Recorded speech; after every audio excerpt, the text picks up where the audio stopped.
എല്ലാവർക്കും നമസ്കാരം. അതിഥീസ് വേൾഡ് എന്ന യൂട്യൂബ് ചാനലിലേക്ക് എല്ലാവർക്കും സ്വാഗതം. അപ്പം ക്രിസ്മസ് എല്ലാം കഴിഞ്ഞു, എല്ലാവരും അതിൻ്റെ ക്ഷീണത്തിലൊക്കെ ആയിരിക്കും അല്ലേ. അപ്പം ഞങ്ങളുടെ ക്രിസ്മസ് ആഘോഷം എങ്ങനെയായിരുന്നെന്ന് കാണിച്ചു തരാം. അപ്പം ഞങ്ങൾ ചിക്കനാണ് മേടിച്ചത്. ഇതുകൊണ്ട് താറാവൊന്നും മേടിച്ചില്ല. വീട്ടിൽ അച്ഛനും അമ്മയൊന്നും ഇറച്ചിയൊന്നും കഴിക്കത്തില്ല. അപ്പോൾ അതുകൊണ്ട് കുഞ്ഞിന് ക്രിസ്മസിന് അന്ന് ബിരിയാണി മതിയെന്ന് പറഞ്ഞു. അപ്പം ഞാനെന്നാൽ ഓർത്ത് രാവിലെ പാലപ്പം ഉണ്ടാക്കാം, അതിൻ്റെ കൂട്ടത്തിലും കൂടെ നമ്മൾ ചിക്കൻ മേടിക്കുവാണെങ്കിൽ അതിനുമായിട്ടൊരു കറിയാകുമല്ലോ എന്ന്. അപ്പം ഞാൻ ചിക്കൻ മപ്പാസ് വെക്കാമെന്ന് വെച്ച്. അപ്പം നമ്മൾ തലേദിവസം ചിക്കൻ മേടിച്ച് അപ്പം വൈകിട്ട് കറി വെച്ച് വെക്കുവാണെങ്കിൽ വൈകിട്ട് നമുക്ക് ചപ്പാത്തി എന്തെങ്കിലും ഉണ്ടാക്കുവാണെങ്കിൽ അതിൻ്റെ കൂട്ടത്തിൽ കഴിക്കാം. പിന്നെ പിറ്റേ ദിവസം പാലപ്പത്തിനും കൂടെ എടുക്കുവാണെങ്കിൽ അത് തീർന്നോളും, പിന്നെ വെറുതെ കളയണ്ടല്ലോ. പിന്നെ ബാക്കിയുള്ള ചിക്കൻ കൊണ്ട് ഉച്ചയ്ക്ക് ബിരിയാണി റെഡിയാക്കാമെന്ന് വിചാരിച്ച് അതെല്ലാം മേടിച്ച് ഞാൻ ബിരിയാണി അരിയും അങ്ങനെയുള്ള കാര്യങ്ങളൊക്കെ മേടിച്ചുകൊണ്ടുവന്നു. മല്ലിയില, അത് നെയ്യ്, അതൊക്കെ ഉണ്ടായിരുന്നു. അതെല്ലാം എടുത്ത് വെച്ചു. പിന്നെ ചപ്പാത്തിക്ക് വേണ്ടി ചപ്പാത്തിയെല്ലാം കുഴച്ച് വെച്ചു. അപ്പം വൈകിട്ട് പണിയൊക്കെ തീർക്കുവാണെങ്കിൽ രാവിലെ നമുക്ക് റെസ്റ്റ് എടുക്കാമല്ലോ എന്ന് വിചാരിച്ച് വൈകിട്ട് സവോളയെല്ലാം പൊളിച്ച് വെച്ച് പിറ്റേ ദിവസം ബിരിയാണിക്ക് വേണ്ടിയുള്ളതെല്ലാം അതുകൂടെ എല്ലാം പൊളിച്ചെല്ലാം വെക്കുവാണെങ്കിൽ നമുക്ക് സമാധാനം ഉണ്ടല്ലോ.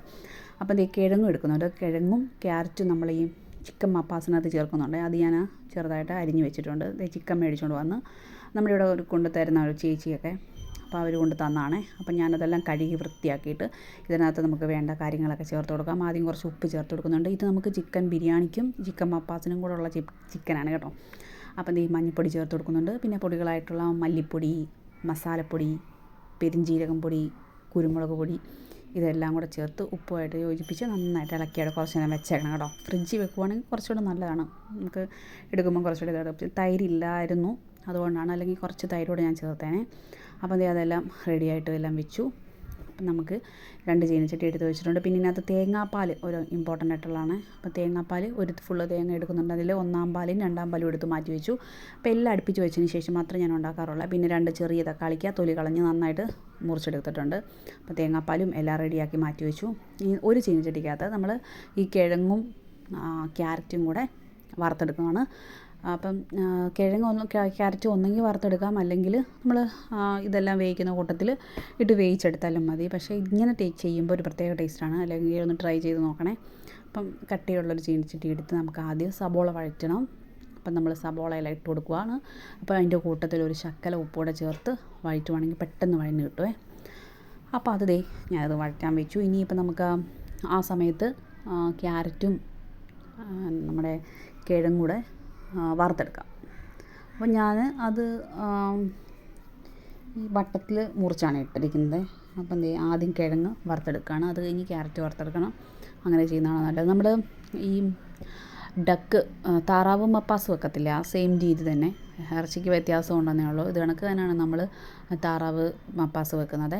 അപ്പം കിഴങ്ങെല്ലാം വറുത്തതിന് ശേഷം ഞാനത് പിന്നെ ക്യാരറ്റും കൂടെ വറുത്തെടുക്കുന്നുണ്ട്. അപ്പം നമ്മുടെ സബോളയെല്ലാം ഒരു പകുതി വഴന്ന് കിട്ടിയിട്ടുണ്ട്. ഇനി നമുക്ക് ഇതിനകത്തോട്ട് ഇഞ്ചിയും വെളുത്തുള്ളിയും കൂടെ പേസ്റ്റ് ചേർത്ത് കൊടുക്കുന്നുണ്ട്. അത് കുറച്ച് കൂടുതൽ എടുക്കുന്നുണ്ട്. നമുക്ക് നല്ല ടേസ്റ്റൊക്കെ കിട്ടാനായിട്ട് ഇഞ്ചിയും വെളുത്തുള്ളിയും ഞാൻ കുറച്ച് പേസ്റ്റ് നല്ല രീതിയിൽ ചേർക്കുന്നത് നന്നായിട്ട് ഉണ്ട്. പിന്നെ അതിനുശേഷം പച്ചമുളക്. ഇപ്പം നമ്മൾ ഈ മപ്പാസ് വെക്കുമ്പോൾ മുളക് പൊടി ചേർക്കാറില്ല. അപ്പോൾ അതനുസരിച്ച് നമുക്ക് എരിവ് എങ്ങനെയാണെന്ന് വെച്ചാൽ മുളക് ചേർക്കാം. കുരുമുളക് പൊടിയും ചേർക്കുന്നുണ്ട്. അപ്പോൾ അതനുസരിച്ച് നമ്മൾ അഡ്ജസ്റ്റ് ചെയ്യണം കേട്ടോ. ഒന്നെങ്കിൽ മുളക് പൊടി കൂടുതൽ, പച്ചമുളക് കൂടുതൽ ചേർക്കുക, അല്ലെങ്കിൽ കുരുമുളക് പൊടി കൂടുതൽ ചേർക്കുക. അപ്പം ഞാനിവിടെ അധികം മുളക് ചേർത്തിട്ടില്ല, കുരുമുളക് പൊടി ഇടാമെന്ന് വെച്ച്. അപ്പം ഞാനതെല്ലാം റെഡിയാക്കി വെച്ചു. ഇനിയിപ്പം കിഴങ്ങും ക്യാരറ്റും എല്ലാം വറുത്ത് മാറ്റി വെച്ചു. ഇനിയിപ്പം പൊടികളെല്ലാം കൂടെ എടുത്ത് വെച്ചിട്ടുണ്ട്. മഞ്ഞൾപ്പൊടി, മല്ലിപ്പൊടി, മസാലപ്പൊടി, പെരുംജീരകപ്പൊടി, കുരുമുളക് പൊടി. അപ്പം മുളക് പൊടി ഒഴിച്ച് ബാക്കി എല്ലാ പൊടികളുമായിട്ടുണ്ട്. ആദ്യം മഞ്ഞൾപ്പൊടി ഇട്ട് നന്നായിട്ട് വഴച്ചെടുക്കുന്നുണ്ട്. അപ്പം സവോളയെല്ലാം ഒന്ന് വഴന്ന് നന്നായിട്ട് കിട്ടിയിട്ടുണ്ട്. പിന്നെ മല്ലിപ്പൊടി നമ്മളെപ്പോഴും മല്ലി മേടിച്ച് പൊടിക്കുകയാണ് ചെയ്യുന്നത്. പക്ഷേ ഇത്തവണ പൊടിച്ച് അത് തീർന്നു പോയി. അതുകൊണ്ട് ഞാൻ പാക്കറ്റിൽ എടുക്കുമായിരുന്നു ചെയ്തത് കടയിൽ നിന്ന്. അപ്പോൾ അത് ചേർത്ത് കൊടുക്കുന്നുണ്ട്. പിന്നെ പെരുംജീരകം ചേർത്ത് കൊടുക്കുന്നുണ്ട് 1 സ്പൂൺ. പിന്നെ അത് കഴിഞ്ഞിട്ട് മസാലപ്പൊടി, നമ്മൾ മസാലയുടെ കൂട്ട് കിട്ടുമല്ലോ, അത് മേടിച്ച് ഉണക്കിയിട്ട് നമ്മളൊന്ന് പൊടിച്ചെടുക്കണം. അതാണ് നല്ല ടേസ്റ്റ് കേട്ടോ. ഞാൻ വേറെ ചിക്കൻ മസാല അങ്ങനെയൊന്നും ചേർക്കുന്നില്ല അത്. അപ്പോൾ ആ കളർ വ്യത്യാസമുണ്ടോ, നമുക്ക് ഒരു തിക്കായിട്ടുള്ളൊരു ഗ്രേവി കണക്കത്തൊരു കളറാണല്ലോ കിട്ടേണ്ടത്. ചുമപ്പ് കൂടിയ കളറല്ലല്ലോ മപ്പാസിന്. അപ്പോൾ അതും പെരുംജീരകവും കുരുമുളക് പൊടി കുറച്ച് കൂടുതൽ, ഞാൻ പറഞ്ഞ കണക്ക് ഞാൻ കുരുമുളക് പൊടിയാണ് കുറച്ച് കൂടുതൽ ചേർക്കുന്നത്. അതോടെ ചേർത്ത് നന്നായിട്ട് ഇളക്കി കൊടുക്കണം. അപ്പോൾ ഇതിന് ശേഷം നമുക്ക് തക്കാളിക്ക അരിഞ്ഞു വെച്ചിട്ടുണ്ട്. 2 ചെറിയ തക്കാളിയാണ് എടുത്തത്. അതിൻ്റെ കൂട്ടത്തിൽ ഇട്ട് കൊടുക്കുക. നന്നായിട്ടൊന്ന് കുറച്ച് നേരം ഒന്ന് അടച്ചു വെക്കണേ. അപ്പം നമുക്ക് തക്കാളി എല്ലാം വഴന്ന് കിട്ടും. അതിന് വേണ്ടിയാണ്. അപ്പോഴത്തേക്കിനും ഞാനിനി കശുവണ്ടി എടുക്കുന്നുണ്ട് കുറച്ച്. നമ്മുടെ ഈ മപ്പാസിനകത്ത് കശുവണ്ടി നന്നായി ഒരു ശകലം വെള്ളവും കൂടി ചേർത്ത് അരച്ചിട്ടിട്ട് ഇടുവാണെങ്കിൽ ലാസ്റ്റ് അതൊരു നല്ല ടേസ്റ്റാണ് കേട്ടോ. കുറച്ച് തിക്കായിട്ടൊക്കെ കിട്ടും. അപ്പം അതെടുത്ത് ഞാൻ മാറ്റി വെച്ചു ആ സമയത്ത്. അപ്പം ഇത് ഞാനൊന്ന് അടച്ചെല്ലാം വെച്ച് എല്ലാം ഒന്ന് റെഡിയാക്കി എല്ലാം വന്നു സെറ്റായിട്ടുണ്ട്. ഇനി നമുക്ക് ഈ ചിക്കൻ്റെ നമ്മൾ മസാലയൊക്കെ പുരട്ടി വെച്ചിട്ടില്ലേ അത് എടുത്ത് വെക്കുന്നുണ്ട്, ഒഴിച്ചെടുക്കുന്നുണ്ട്. ഇനി അവിടെ കിടന്ന് വെന്തോളും. നന്നായിട്ടൊന്ന് മൂടി വെക്കുക. ഇപ്പം നമ്മൾ വെള്ളവും കാര്യങ്ങളൊന്നും ചേർക്കണ്ട. ആ ചിക്കനിലെ വെള്ളത്തിൽ കിടന്ന് തന്നെ അത് വെന്തോളും കണ്ടോ. നമ്മൾ ബാക്കി ചിക്കൻ പകുതി ബിരിയാണിക്ക് വേണ്ടി എടുത്ത് മാറ്റി വെച്ചു. ബാക്കിയാണ് ഇതിനകത്ത് ഇട്ടിരിക്കുന്നത്. നമുക്ക് വൈകിട്ടത്തേക്കും രാവിലെ ഈ പാലപ്പത്തിനുള്ളതോട് മതിയല്ലോ. അപ്പോൾ അമ്മയ്ക്കും അച്ഛനും കടലക്കറി വേറെ വെക്കാം. കടല വെള്ളത്തിൽ ഇട്ട് വെച്ചിട്ടുണ്ട്. അപ്പോൾ അവർ ഇറച്ചിയൊന്നും കൂട്ടത്തില്ല. അപ്പോൾ ഞാൻ ചിക്കൻ കുറച്ച് പകുതി വേവായപ്പോഴത്തേക്കിലും രണ്ടാം പാൽ ഒഴിച്ചു കൊടുക്കുവാണേ. തേങ്ങയുടെ ഒരു ഫുള്ള് തേങ്ങ മൊത്തം ആണ് ഞാൻ എടുത്തത് കേട്ടോ. അപ്പം ആ വെള്ളത്തിൽ കിടന്ന് നന്നായിട്ടാണ് വെന്തോളും. അപ്പം നമ്മുടെ ഇനി അത് അടച്ച് വെച്ച് യോജിപ്പിക്കുക. നമ്മൾ വേറെ പ്രത്യേക മസാലകളൊന്നും ഇനിയിപ്പം ചേർക്കുന്നില്ല. എല്ലാം ആദ്യമേ ചേർത്ത് വഴറ്റിയെടുത്തിട്ടുണ്ടായിരുന്നു. അപ്പം ഇതെല്ലാം നന്നായിട്ടൊന്ന് ഇളക്കി യോജിപ്പിച്ച് ഒന്നുകൂടെ ഉടനെ അടച്ച് വെച്ചേക്കണം. അപ്പം കുറച്ചുകൂടെ വെന്ത് കിട്ടുള്ളൂ. ഇതൊരു പകുതി വേവായതേ ഉള്ളൂ. അപ്പം അതെല്ലാം സെറ്റാക്കി വെച്ചു. ഇനി നമുക്ക് ഒന്നുകൂടെ എല്ലാം വെന്ത് വരുമ്പോഴത്തേക്കിനും നമുക്ക് ഒന്നാം പാൽ ഒഴിച്ചെടുക്കണേ. ഒന്നാം പാലാണ് കുറച്ചുകൂടെ കുറുകിയിട്ടുള്ള പാൽ. അപ്പോൾ അത് ഒന്ന് തിളച്ചൊക്കെ വരുമ്പോൾ നന്നായിട്ടൊന്ന് കുറുകി നല്ല തിക്കായിട്ടുള്ള ഗ്രേവി ആയിട്ട് കിട്ടിക്കോളും കേട്ടോ. അപ്പം അത് ഫുള്ളായിട്ട് ഞാനത് ചേർത്ത് കൊടുക്കുന്നുണ്ട്. എന്നിട്ട് നന്നായിട്ടൊന്ന് ഇളക്കി കൊടുക്കുക കണ്ടോ. ഈ ഒരു പരുവത്തിൽ നമുക്ക് നമ്മുടെ താറാവ് മപ്പാസ് എങ്ങനെയാണോ വെക്കുന്നത് അത് കണക്ക് തന്നെ നമുക്ക് ഈ കോഴി മപ്പാസ് ആ ടേസ്റ്റ് തന്നെയാണ്, വലിയ വ്യത്യാസമൊന്നുമില്ല. അപ്പോൾ അതോടെ ചേർത്ത് കൊടുക്കുന്നുണ്ട്. ഇനി നമുക്ക് വറുത്ത് വെച്ചിരിക്കുന്ന കിഴങ്ങും ക്യാരറ്റും കൂടെ ചേർത്ത് കൊടുത്ത് നമ്മൾ അടച്ച് വെക്കുക.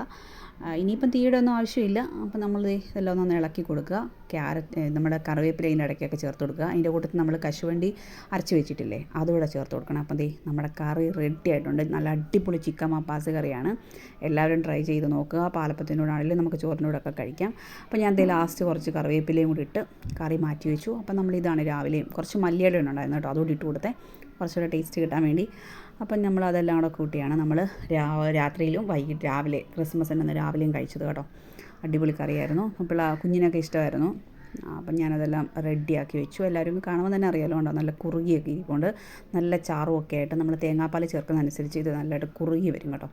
അപ്പോൾ അതുമൊക്കെ റെഡിയാക്കി നമ്മളെല്ലാം വെച്ചു. ഇനി പിന്നെ രാവിലെ ആയപ്പോഴത്തേക്കിനും ഒരു കേക്ക് ഉണ്ടായിരുന്നു. ആ കേക്ക് ഞാൻ ക്രിസ്മസ് ഫ്രണ്ടായിട്ട് ചേട്ടന് കൊടുത്ത കേക്കാണേ. അപ്പം കുഞ്ഞത് മുറിക്കണമെന്നും പറഞ്ഞു വന്നതുകൊണ്ടോ അവളത് രാവിലെ എഴുന്നേറ്റ് വന്ന് പല്ലൊക്കെ തേച്ചിന് വന്നതിന് ശേഷം അത് മുറിച്ച് ഞങ്ങളുടെ ക്രിസ്മസ് ആരംഭിച്ചു. ചെറിയ രീതിയിലുള്ള ആഘോഷം. അപ്പം അതെല്ലാം ആയി റെഡിയാക്കി അവൾ മുറിച്ച് എല്ലാവർക്കും തന്നു. അപ്പം പിന്നെ നമ്മൾ ബിരിയാണിയെല്ലാം ഉണ്ടാക്കി കേട്ടോ. പിന്നെ ബിരിയാണിയൊക്കെ ഉണ്ടാക്കിയിട്ട് എല്ലാവർക്കും നമ്മുടെ അണ്ണൻ്റെ പിള്ളേരൊക്കെ വന്നിട്ടുണ്ടായിരുന്നു. ബിരിയാണി, സലാഡ്, ഇറച്ചി, പപ്പടം എല്ലാം റെഡിയാക്കി വെച്ചു. പിന്നെ വൈകുന്നേരം ചേട്ടൻ പടക്കമൊക്കെ മേടിച്ചുകൊണ്ട് വന്നു. അതുമൊക്കെ കത്തിച്ച് ഞങ്ങളുടെ ക്രിസ്മസ് ആഘോഷം ഇത്രയേ ഉള്ളായിരുന്നു. എല്ലാവർക്കും ഇഷ്ടപ്പെട്ടെന്ന് കരുതുന്നു. Thank you so much.